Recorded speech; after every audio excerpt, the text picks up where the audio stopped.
ഇപ്പൊ നിങ്ങൾ ആലോചിച്ചു നോക്കുക, ഈ ഫലസ്തീനിലെ പോരാളികളുടെ ആത്മാർത്ഥതയെക്കുറിച്ച് യൂറോപ്പിലെ ജനങ്ങൾ അത്ഭുതത്തോടെ നിരീക്ഷിക്കുകയാണ്. നിങ്ങൾക്ക് കഴിയോ? ആകാശങ്ങളിൽ നിന്ന് നൂറുകണക്കിന് വിമാനങ്ങൾ പാറിപ്പറന്ന് തുരുതുരേനെ ബോംബിട്ടുകൊണ്ടിരിക്കുമ്പോൾ കുടുംബത്തോടൊന്നിച്ചുകൊണ്ട് വെളിയിലിരുന്ന് ഭക്ഷണം കഴിക്കുന്ന ഫലസ്തീനിലെ സഹോദര സഹോദരിമാരുടെ ചിത്രം കണ്ട് യൂറോപ്പ് ഞെട്ടുകയാണ്. ആരാണ് ഇവർക്ക് ഇത്രയും ആത്മധൈര്യം നൽകുന്നത്? അവിടുത്തെ കുഞ്ഞു മക്കളുടെ കയ്യിൽ നിങ്ങൾ കണ്ടില്ലേ സഹോദരങ്ങളെ?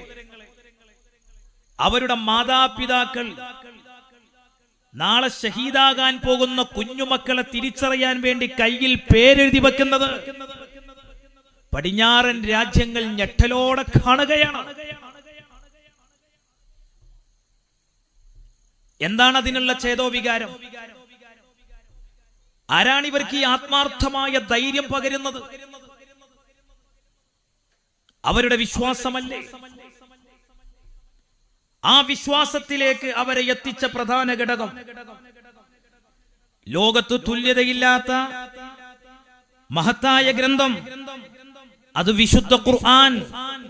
ആ ഖുർആനിനെ കുറിച്ച് ഇന്ന് യൂറോപ്പ് വായിച്ചുകൊണ്ടിരിക്കുകയാണ്. നിങ്ങൾക്കൊരു സംശയവും വേണ്ട, ആർക്കും ഒരു സംശയവും വേണ്ട. ഫലസ്തീനിലെ കുഞ്ഞു മനസ്സുകൾ ചിരിക്കാതെ ഈ ലോകം അവസാനിക്കില്ല എന്നുള്ളത് ഇസ്ലാമിന്റെ ഉറപ്പായ കാര്യമാണ്. ഫലസ്തീനികൾ പുഞ്ചിരിച്ചുകൊണ്ടല്ലാതെ ഈ ലോകം അവസാനിക്കില്ല. ജൂതപ്പരിശകൾ പരാജയപ്പെടാതെ ഈ ലോകത്തിന് അന്ത്യമുണ്ടാവുകയില്ല എന്നുള്ളത് വിശ്വാസികൾക്ക് നൽകിയ പാഠമാണ്. വിശ്വാസി സഹോദരങ്ങൾ, അതിസങ്കീർണമായ പ്രശ്നങ്ങൾ ലോകത്തിന്റെ പല ഭാഗങ്ങളിലും നേരിട്ടുകൊണ്ടിരിക്കുകയാണ്. നമ്മളൊക്കെ സന്തോഷത്തോടുകൂടെ ഈ സദസ്സിലിരിക്കുമ്പോൾ നമ്മുടെ പ്രിയപ്പെട്ട ഫലസ്തീനിലുള്ള സഹോദര സഹോദരിമാർ ഏത് നിമിഷവും ഈ ഭൂമി ലോകത്തിൽ നിന്ന് തുടച്ചു നീക്കപ്പെടുമെന്ന കരുതലോടുകൂടെ തന്നെ അവർ ഭയാനകതയുടെ മുൾമുനയിലാണ് നിൽക്കുന്നത് എന്ന് നമുക്കറിയാം. പുണ്യനബി സല്ലല്ലാഹു അലൈഹി വസല്ലമ തങ്ങൾ പഠിപ്പിച്ചത് വിശ്വാസികൾ പരസ്പരം സഹോദരങ്ങളാണ്, സഹോദരിമാര്. അവരുടെ വേദന നമ്മുടെ വേദനയാണ്.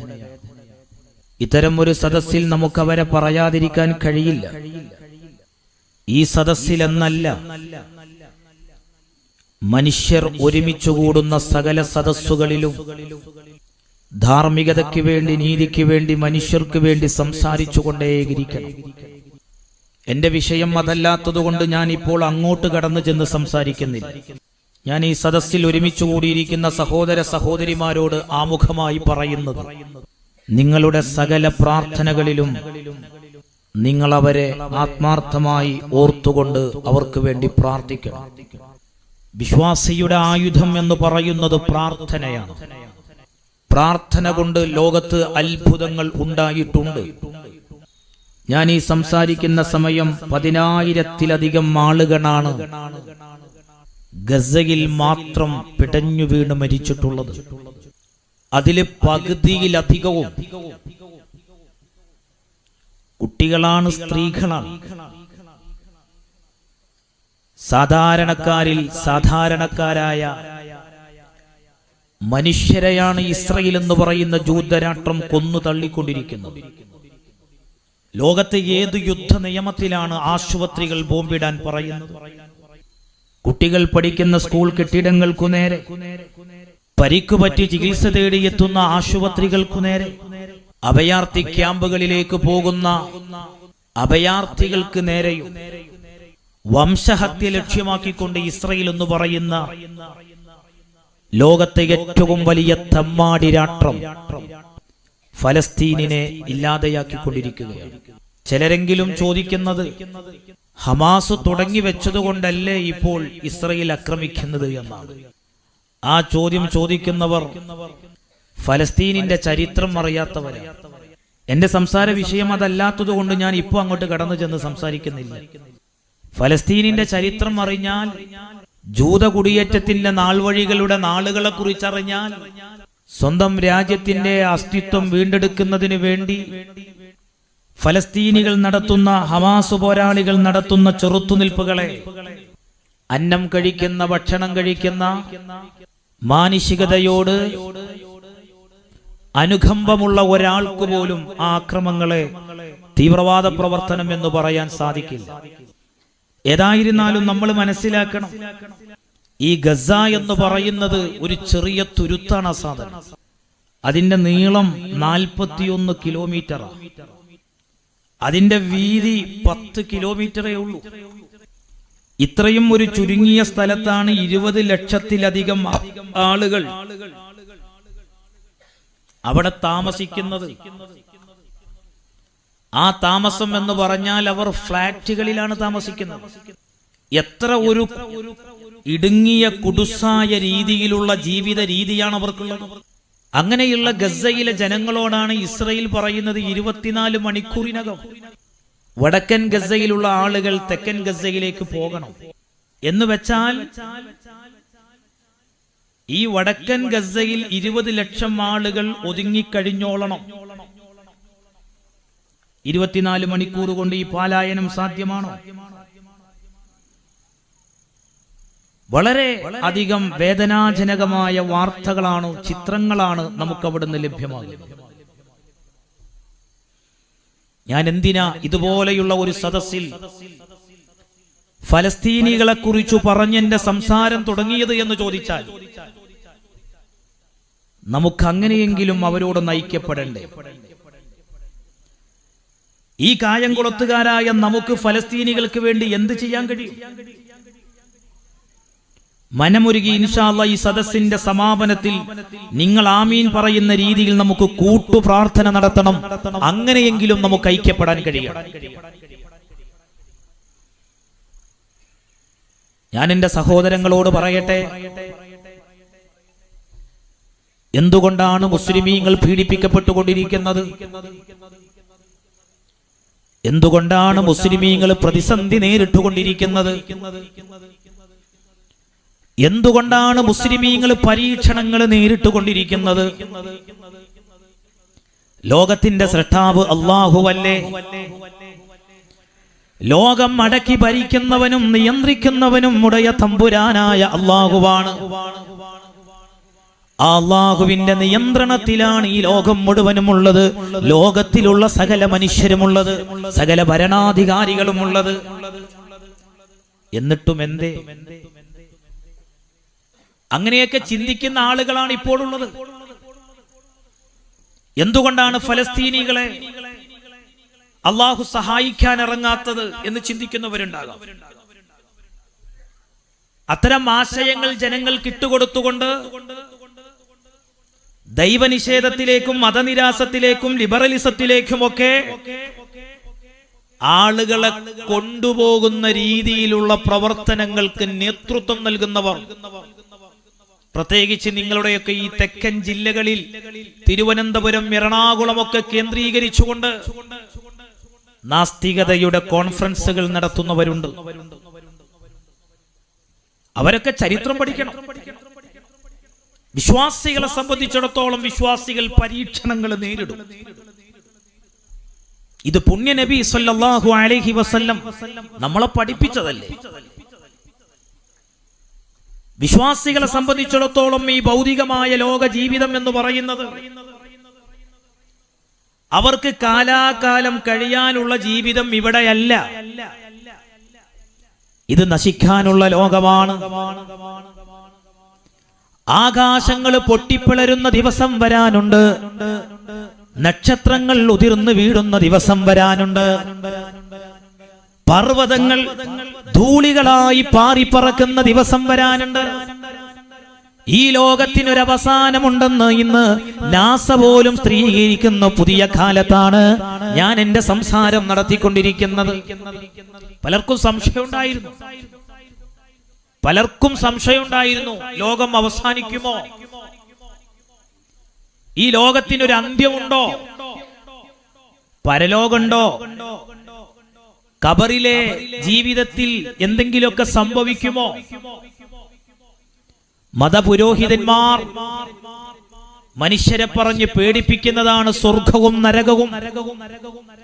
വിചാരണയും ഹിസാബും ഇതെല്ലാം പുരോഹിതന്മാരുണ്ടാക്കുന്നതാണ് എന്നാണല്ലോ ചിലരുടെയൊക്കെ ആക്ഷേപം. എന്നാൽ പുതിയ കാലത്ത് പുതിയ പഠനങ്ങൾ എന്താണ് നമ്മോട് പറഞ്ഞുകൊണ്ടിരിക്കുന്നത്? എന്താ നമ്മോട് പറഞ്ഞുകൊണ്ടിരിക്കുന്നത്? പക്ഷേ ഞാൻ പറയുന്നത് ഇസ്ലാം സുന്ദരമാണ്, ഇസ്ലാമിക നിയമങ്ങളും ഇന്ന് പ്രസക്തിയുള്ളതാണ് എന്ന് ലോകത്തെ ഭരണാധികാരികൾ തിരിച്ചറിഞ്ഞു തുടങ്ങുന്ന കാലമാണ്.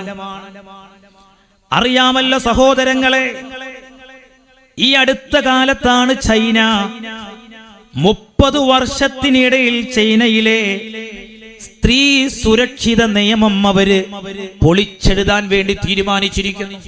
നിങ്ങൾ വായിച്ചില്ലേ ചൈനീസ് പ്രസിഡന്റിന്റെ റിപ്പോർട്ട്? എന്താ കാരണം? ലോകത്ത് ഏറ്റവും അധികം ജനസംഖ്യയുള്ള രാജ്യമായിരുന്നു ചൈന.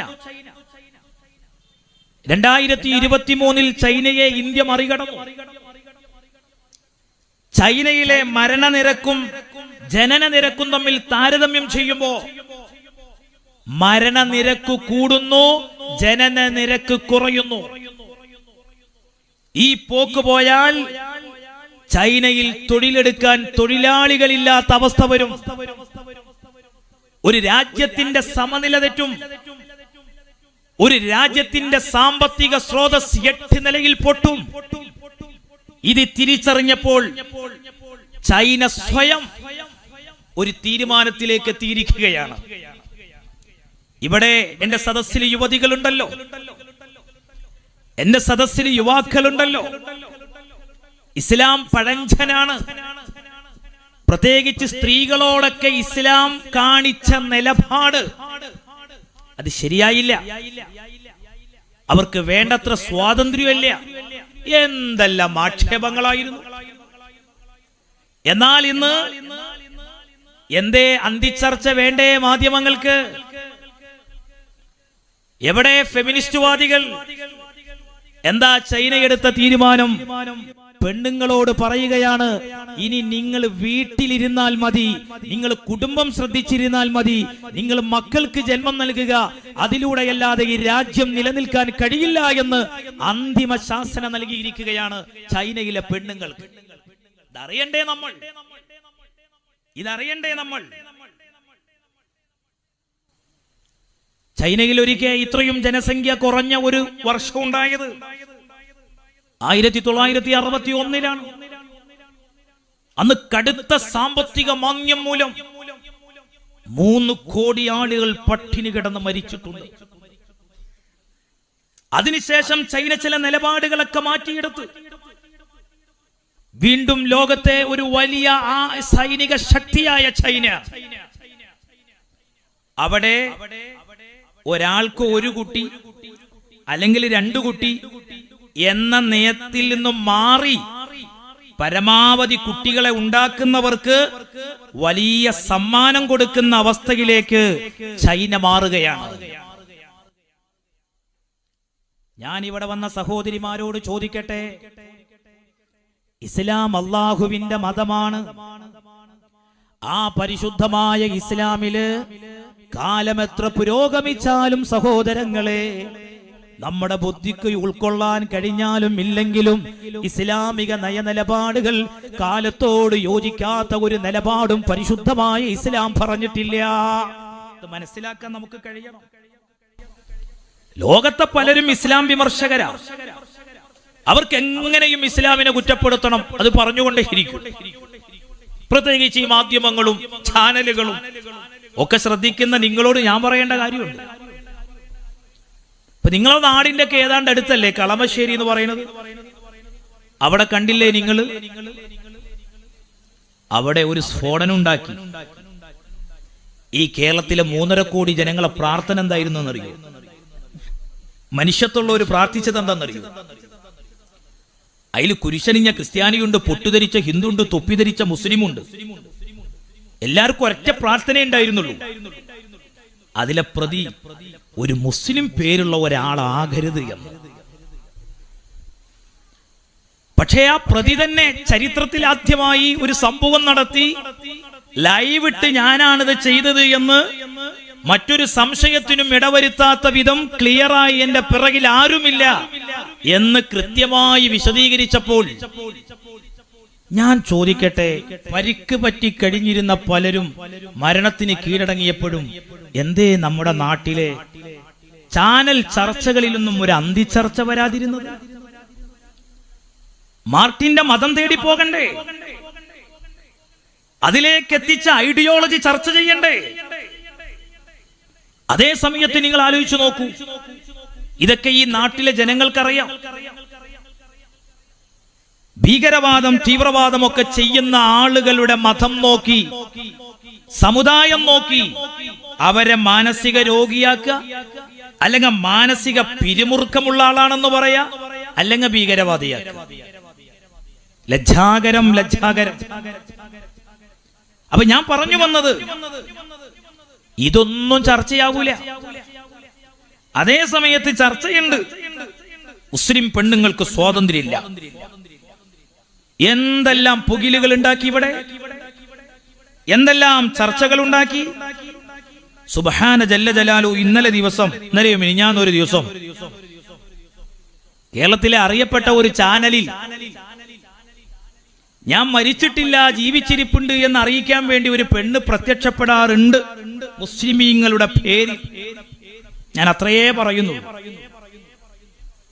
എന്താ മൂപ്പത്തിയേര ഫത്വ? ഉമ്മമാര് കേട്ടില്ലേ? അത് സഹോദരിമാര് അറിഞ്ഞില്ലേ? എന്താ അവര് പറഞ്ഞെന്നറിയോ? ഖുർആനിൽ ഒരു സ്ഥലത്തും തല മറക്കാൻ പറഞ്ഞിട്ടില്ല. അലിഫും ബാവും തെറ്റാതെ വായിക്കാൻ അറിയാത്തൊരു പെണ്ണപ്പ ഈ പറയുന്നത്. ഞാൻ ആ ചർച്ച കണ്ട് ഞെട്ടിപ്പോയി. എന്തൊരു കഷ്ടം! ഖുർആനിൽ തലമറക്കാൻ എവിടെയും പറഞ്ഞിട്ടില്ല. ആര് പറഞ്ഞു? ആരാണത് പറഞ്ഞത്? ഇവിടെ ധാരാളം ഉമ്മമാരുണ്ടല്ലോ. ഞാൻ എന്റെ സഹോദരിമാരോട് പറയട്ടെ, അള്ളാന്റെ ഖുർആൻ 33-ാം അധ്യായം 36-ാം വചനത്തിൽ പറയുന്നൊരു കാര്യമുണ്ട്. എല്ലാ വിശ്വാസികളും കേൾക്കേണ്ടതാണ്, വിശ്വാസിനികളും കേൾക്കേണ്ടതാണ്. ഇത് പറയുമ്പോ മതത്തിന്റെ പുറത്തുള്ള ഒരു സഹോദരൻ എന്റെ സംസാരം കേൾക്കുന്നുവെങ്കിൽ അവരെ തെറ്റിദ്ധരിക്കേണ്ട. മതം പറയേണ്ട ബാധ്യത മതപണ്ഡിതന്മാരുടെ ബാധ്യതയാണ്. അത് ലോകാവസാനം വരെ പറഞ്ഞുകൊണ്ടിരിക്കണം. ഖുർആനിലുള്ള ഒരു വചനമാണ് ഞാൻ കേൾപ്പിക്കുന്നത്. വിശ്വാസികളായ സഹോദര സഹോദരിമാരോട് ഉടയ തമ്പുരാനായ അല്ലാഹു നൽകിയ നിർദ്ദേശം എന്താണ്? വമാ കാന ലിമുഅ്മിനിൻ വലാ മുഅ്മിനത്തിൻ ഇദാ ഖലല്ലാഹു വറസൂലുഹു അംറ. എന്താ പറഞ്ഞത്? അല്ലാഹും റസൂലും ഒരു കാര്യത്തിൽ ഒരു തീരുമാനം പറഞ്ഞാൽ അൻ യകൂന ലഹുമുൽ ഖിയറതു മിൻ അംരിഹിം, അള്ളാഹുവിലും റസൂലിലും വിശ്വസിക്കുന്ന ആണാകട്ടെ പെണ്ണാകട്ടെ അവർക്ക് മറ്റൊരു നിലപാടുണ്ടാകാൻ പാടില്ല. അപ്പോഴല്ലേ മുസ്ലിമാകുന്നത്, അപ്പോഴല്ലേ നമ്മൾ യഥാർത്ഥ അനുസരണയുള്ളവരാകുന്നത്. അള്ളാഹും റസൂലും ഒരു കാര്യം നിങ്ങളോട് പറഞ്ഞാൽ ആ വിഷയത്തിൽ നിങ്ങൾക്ക് മറ്റൊരു നിലപാടുണ്ടാകരുത്. നമ്മുടെ നിലപാട് അള്ളാഹ് പറഞ്ഞ നിലപാട്, റസൂലുള്ള പറഞ്ഞ നിലപാട് സ്വല്ലല്ലാഹു അലൈഹി വസല്ലം.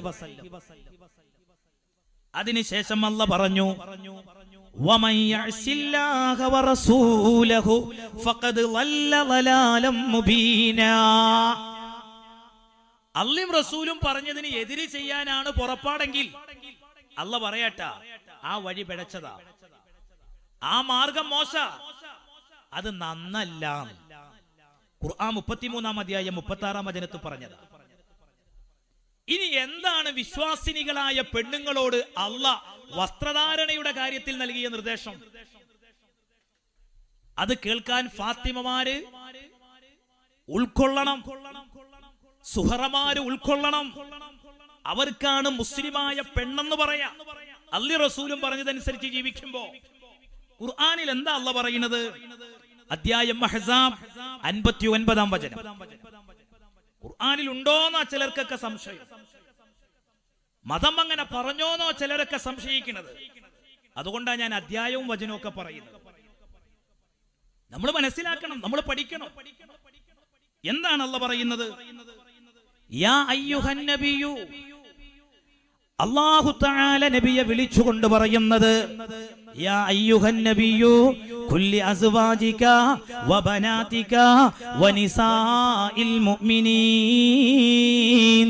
അല്ലാഹുവിന്റെ റസൂലിനെ അല്ലാഹ് വിളിച്ചിട്ട് പറയുന്നത്, ഓ നബിയേ, കുല്ലി അസ്വാജിക, നിങ്ങളുടെ പത്നിമാരോട് പറയണേ, വബനാതിക, നിങ്ങളെ പെൺമക്കളോട് പറയണേ, വനിസാഇൽ മുഅ്മിനീന, വിശ്വസിച്ച പെണ്ണുങ്ങളോട് പറയണം. അല്ലാഹുവിലും റസൂലിലും വിശ്വസിച്ച പെണ്ണുങ്ങളോട് പറയണം. എന്താ പറയേണ്ടത്? യുദിനീന അലൈഹിന്ന മിൻ ജലാബീബിഹിൻ, ജിൽബാബ് താഴ്ത്തിയിടാൻ വേണ്ടി പറയണം. ജലാബീബ് എന്താ അങ്ങനെ പറഞ്ഞാല്? എന്തിനാണ് ഈ ജലാബീബ് എന്ന് പറയാ? ശരീരമാകെ ചുറ്റിപ്പൊതിയുന്ന വസ്ത്രമാണ്. തലയും കഴുത്തും മാറിടവും മറയുന്ന വസ്ത്രം, അത് താഴ്ത്തിയിടണം. മുസ്ലിം പെണ്ണിന്റെ ഐഡന്റിറ്റിയാണ്. തലമറച്ച പെണ്ണ് മുസ്ലിം പെണ്ണാണെന്ന് തിരിച്ചറിയാനുള്ള ഐഡന്റിറ്റിയാണ്. അള്ളാന്റെ ഖുർആൻ പറയാണ്, നിങ്ങളെ തിരിച്ചറിയാൻ അതാണ് ഏറ്റവും നല്ലത്. പിന്നെന്തിനാ തലമറക്കുന്നത്? എന്തിനാ ശരീരം മറയുന്ന ചുറ്റിപ്പൊതിയുന്ന വസ്ത്രം ധരിക്കുന്നത്? അത് പീഡനത്തിന്റെ വസ്ത്രമായി കാണുന്നവരെ ധരിക്കുന്ന പെണ്ണിനോട് ചോദിക്കൂ, ഭർത്ത പെണ്ണിന് പീഡനമാണോ എന്ന്. അത് ധരിക്കുന്ന പെണ്ണുങ്ങളോട് ചോദിക്കൂ. ഞാൻ ചോദിക്കട്ടെ, ചിലർ ഇത് പറയുന്ന സമയത്ത് പല രീതിയിൽ വ്യാഖ്യാനിക്കുന്നവർ ഇവിടെയുണ്ട്. ലോകത്തെ ഏറ്റവും വലിയ ജനാധിപത്യ മതേതര രാഷ്ട്രമല്ലേ നമ്മുടെ ഭാരതം? എന്തു ഭക്ഷിക്കണം എന്ന് തീരുമാനിക്കാൻ ഈ രാജ്യത്തെ പൗരന് ഭരണഘടന അനുമതി നൽകുന്നില്ലേ? എന്തു വസ്ത്രം ധരിക്കണമെന്ന ഒരു തീരുമാനമെടുക്കാൻ ഇവിടുത്തെ പൗരന്മാർക്ക് ഭരണഘടന അനുമതി നൽകുന്നില്ല. നമ്മൾ ആരോടെങ്കിലും പറഞ്ഞോ എല്ലാ പെണ്ണുങ്ങളും തലമറച്ചോളണമെന്ന്? അത് പറയാൻ നമുക്ക് കഴിയില്ല. ഒരു മതേതര രാജ്യത്ത് അങ്ങനെ പറയാൻ സാധിക്കില്ല. പക്ഷെ ഏതെങ്കിലും ഒരു പെണ്ണ് എനിക്ക് തലമറക്കാനുള്ള അനുമതി തരണമെന്ന് പറഞ്ഞാൽ അത് പാടില്ലെന്ന് പറയാൻ ഏതു ഭരണഘടനയുടെ അനുമതിയോട് കൂടെയാണ് അതിന് തുനിയുന്നത്? ഇസ്ലാം പറയുന്നത് അതാണ്. പെണ്ണുങ്ങളെ, നിങ്ങൾ ശരീരം മറക്കണം. ഇസ്ലാം പെണ്ണിനെ പരിഗണിക്കുന്നില്ല എന്ന് പറയുന്നവരോട്, ഇസ്ലാം പെണ്ണിനെ പരിഗണിക്കുന്നില്ല എന്ന് പറയുന്നവരോട് വളരെ വിനയത്തോടെ ഞാൻ ചോദിക്കട്ടെ, ആരാണ് ഈ ആക്ഷേപം ഉന്നയിക്കുന്നത്? അവരെങ്ങനെയാണ് പെണ്ണിനെ കണ്ടിരുന്നത്? പിതാ രക്ഷിത് കൗമാരേ ഭർത്താ രക്ഷിത് യൗവരേ പുത്രോ രക്ഷിത് വാർദ്ധക്യൈ നസ്ത്രീ സ്വതന്ത്രമർഹതി. അതിന്റെ അർത്ഥം പെണ്ണ് ഒരു നിലക്കും സ്വാതന്ത്ര്യം അർഹിക്കുന്നില്ല എന്നല്ലേ ആകത്തുക? ഈ പറഞ്ഞ കക്ഷികൾ ഇസ്ലാമിലെ പെണ്ണിന് സ്വാതന്ത്ര്യമില്ല എന്ന് പറയുന്നുവെങ്കിൽ ഞാൻ എന്റെ സഹോദരിമാരോട് പറയട്ടെ, ഞാൻ എന്റെ ഉമ്മമാരോട് പറയട്ടെ, പ്രത്യേകിച്ച് എന്റെ ശബ്ദം കേട്ടുകൊണ്ടിരിക്കുന്ന ഈ സദസ്സിലുള്ള യുവതികളോട് പറയട്ടെ, നിങ്ങൾ തെറ്റിദ്ധരിക്കല്ല. ഇസ്ലാം പെണ്ണിനെ പരിഗണിക്കാത്ത മതമാണെന്ന് ധരിക്കല്ല. 6-ാം നൂറ്റാണ്ടിൽ അല്ലാഹുവിന്റെ റസൂല് പ്രബോധനം ചെയ്യുന്ന കാലം, ആ കാലത്തെ പെണ്ണിന്റെ ചരിത്രം വായിക്കണേ. എന്റെ പ്രിയപ്പെട്ട യുവതികളായ മുസ്ലിം സഹോദരിമാരോട് ഞാൻ പറയട്ടെ, നിങ്ങൾ അല്ലാഹുവിന്റെ പരിശുദ്ധമായ ഖുർആനിലെ 16-ാം അധ്യായം 58-ാമത്തെ വചനം ഒന്ന് വായിച്ചു നോക്കൂ. അതിൽ അല്ലാഹ് പറയുന്നത് കാണാം, 6-ാം നൂറ്റാണ്ടിലെ പെണ്ണിനോട് ആ കാലത്തെ ജനത കാണിച്ചിരുന്ന സമീപനം, ആ കാലഘട്ടത്തിലെ പെണ്ണുങ്ങളോട് കാണിച്ചിരുന്ന നിലപാട് അല്ലാഹുവിന്റെ പരിശുദ്ധമായ ഖുർആനിൽ പറയുന്നുണ്ട്. സൂറത്തുൻ നഹ്ൽ 58-ാമത്തെ വചനത്തിൽ കാണാം, വഇദാ ബുശ്ശിറ അഹദുകും ബിൽ ഉൻസാ, പ്രസവിച്ചു വീണത് പെൺകുഞ്ഞാണെങ്കിൽ വല്ല വജുഹു മുസ്വദ്ദൻ വഹുവ കലീം, അപമാനഭാരം കൊണ്ട് അവരുടെ മുഖമാകെ കറുത്തുപോയിരുന്നു. അതായിരുന്നു 6-ാം നൂറ്റാണ്ടിലെ പെണ്ണിന്റെ അവസ്ഥ. ജനിച്ചു വീണത് പെൺകുഞ്ഞാണെങ്കിൽ അപമാനം സഹിക്ക വയ്യാതെയായിട്ട് അവരുടെ മുഖത്തെ പ്രഭ നഷ്ടപ്പെടും. പുറത്തിറങ്ങാൻ മടി വരും, ആളുകളിലേക്ക് ഇറങ്ങില്ല. യതവാറാ മിനൽ ഖൗമി മിൻ സൂഇ മാ ബുശ്ശിറ ബിഹി അയുംസികുഹു അലാ ഹൂനിൻ അം യദുസ്സുഹു ഫിത്തുറാബ് അലാ സാഅ മാ യഹ്കുമൂൻ. 16-ാം അധ്യായം 59-ാം വചനം. എന്ത് ചെയ്യണം ഈ പെണ്ണിനെ? വെച്ചോണ്ടിരിക്കണോ?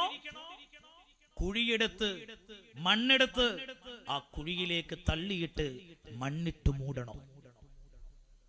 എത്രയെത്ര പെൺകുഞ്ഞുങ്ങളെ ആ ജീവനോടെ കുഴിച്ചു മൂടിയത്. സ്ത്രീ ജന്മം ശാപമാണെന്ന് കണ്ടിരുന്ന 6-ാം നൂറ്റാണ്ടിലെ അപരിഷ്കൃത സമൂഹം. നമ്മുടെ നാട്ടിലേക്ക് വരാം. മാറുമറക്കാൻ പെണ്ണിന് അവകാശമുണ്ടായിരുന്നോ? ഇവിടെ സ്വത്തിൽ പെണ്ണിന് അവകാശമുണ്ടായിരുന്നു. എങ്ങനെയായിരുന്നു നമ്മുടെ ഭാരതത്തിലെ സ്ത്രീകൾ ഒരു കാലത്ത് കഴിഞ്ഞിരുന്നത്? ആരാണ് അവർക്ക് ശ്വസിക്കാനുള്ള ശുദ്ധവായു നൽകിയത്? ആരാണ് ഈ നിലപാടുകൾ മാറ്റിയത്? അവിടെയാണ് പെൺകുഞ്ഞുങ്ങളെ ജീവനോടെ കുഴിച്ചു മൂടിയിരുന്ന 6-ാം നൂറ്റാണ്ടിലെ കാട്ടാള ജനവിഭാഗത്തിന്റെ മുഖത്ത് നോക്കി ലോകത്ത് സിംഹഗർജനം നടത്തിയ ഒരു സ്ത്രീ വിമോചകനുണ്ട്. ആ സ്ത്രീ വിമോചകന്റെ പേരാണ് പരിശുദ്ധ റസൂൽ മുഹമ്മദ് മുസ്തഫ സല്ലല്ലാഹു അലൈഹി വസല്ലം. അവിടുന്ന് പറഞ്ഞത് എന്താണ്? ഇമാം തിർമുദി റിപ്പോർട്ട് ചെയ്യുന്ന ഹദീസിൽ കാണാം, മൻ കാന ലഹു സലാസു ബനാതിൻ ഔ സലാസു അഖവാതിൻ ഔ ഇബ്നതാനി ഔ ഉഖ്താനി ഫഅഹ്സന സുഹ്ബതഹുന്ന വത്തഖല്ലാഹ ഫീഹിന്ന ഫലഹുൽ ജന്ന. ജീവനോടെ പെണ്ണുങ്ങളെ കുഴിച്ചു മൂടിയിരുന്ന 6-ാം നൂറ്റാണ്ടിലെ അപരിഷ്കൃത സമൂഹത്തോട് അല്ലാഹുവിന്റെ റസൂല് പറയുന്നത്, നിങ്ങൾ 2 പെൺമക്കളെ അല്ലെങ്കിൽ 3 പെൺമക്കളെ സഹോദരിമാരെ നിങ്ങൾ വളർത്തുകയാണെങ്കിൽ, അവർക്ക് വിവാഹപ്രായമെത്തുമ്പോൾ അവരെ കെട്ടിച്ചു വിടുകയാണെങ്കിൽ, അവരെ കാര്യത്തിൽ പടച്ചതമ്പുരാനെ പേടിച്ചുകൊണ്ട് ജീവിക്കുകയാണെങ്കിൽ നിങ്ങൾക്ക് സ്വർഗമുണ്ടെന്ന് പഠിപ്പിച്ച നേതാവ്, ലോകം കണ്ട ഏറ്റവും വലിയ സ്ത്രീ വിമോചകൻ, അത് മുഹമ്മദ് മുസ്തഫ സല്ലല്ലാഹു അലൈഹി വസല്ലം. ആ നേതാവാണോ സ്ത്രീ വിരോധി? ആ നേതാവാണോ സ്ത്രീ വിരോധി? ഞാൻ ചോദിക്കട്ടെ, മാതാവിന്റെ കാൽ കീഴിലാണ് സ്വർഗമെന്ന് പഠിപ്പിച്ച ഒരു മതം എങ്ങനെയാണ് സ്ത്രീ വിരുദ്ധത അവതരിപ്പിക്കുന്നു എന്ന് പറയുന്നത്? മാതാവിന്റെ കാൽ ചുവട്ടിലാണ് സ്വർഗം. ഇന്നും നിങ്ങൾക്ക് കണക്കെടുക്കാം. നിങ്ങളുടെ ഈ തെക്കൻ ജില്ലയിൽ നിങ്ങൾ കണക്കെടുക്ക്. ഈ ആലപ്പുഴ ജില്ലയിൽ, തൊട്ടടുത്ത കൊല്ലം ജില്ലയിൽ, കോട്ടയം ജില്ലയിൽ, ഈ പരിസരത്തെ ജില്ലകൾ നിങ്ങൾ എടുക്കുക. അവിടെയുള്ള വൃദ്ധസദനങ്ങളിൽ ഒരു പക്ഷേ നിങ്ങൾക്ക് കുറഞ്ഞു കാണാൻ കഴിയുന്നത് മുസ്ലിം കമ്മ്യൂണിറ്റിയിൽപ്പെട്ടവരെ ആയിരിക്കും. തീരെയില്ല എന്നല്ല ഞാൻ പറയുന്നത്. മാതാപിതാക്കൾ ഭാരമായി കാണുന്ന മക്കൾ ഇന്നുണ്ട്. അവർ ഏറെ ഭയപ്പെടണം അല്ലാഹുവിന്റെ പരലോകത്തെ.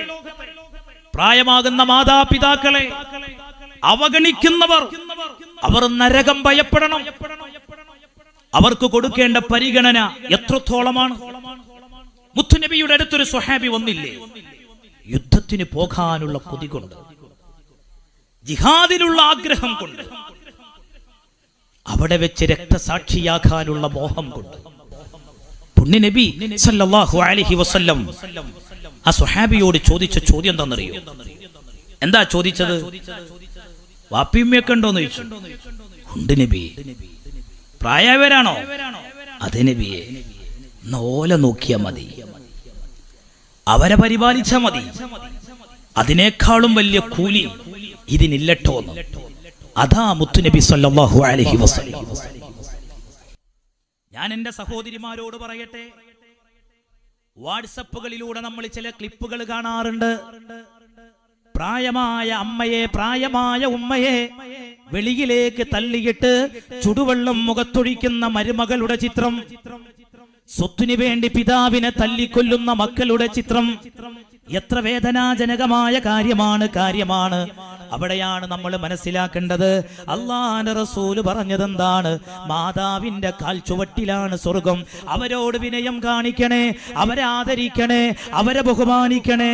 അവർക്ക് വെറുപ്പുണ്ടാകുന്ന വാക്ക് പറയരുതേ, അവരോട് ചെയ്യുന്ന വാക്ക് പോലും പറയരുതേ. അവർക്ക് ആവശ്യമായ പരിചരണം കൊടുക്കണേ എന്ന് പരിശുദ്ധ റസൂൽ മുഹമ്മദ് മുസ്തഫ. ആ നേതാവാണോ, ആ നേതാവ് പ്രചരിപ്പിച്ച മതമാണോ ഈ രാജ്യത്ത് സ്ത്രീ വിരുദ്ധത പറയുന്നത്? എത്രയെത്ര വചനങ്ങളുണ്ട്, ഞാൻ അങ്ങോട്ട് കടക്കുന്നില്ല. സുബ്ഹാനല്ലാഹ്, വഫാത്തിന്റെ വേളയിൽ പോലും പുണ്യനബി പറഞ്ഞത് അല്ലാഹ് അല്ലാഹ് ഫിന്നിസാ ഫിന്നിസാ. നിങ്ങൾ പെണ്ണുങ്ങളെ കാര്യത്തിൽ ശ്രദ്ധ കാണിക്കണേ.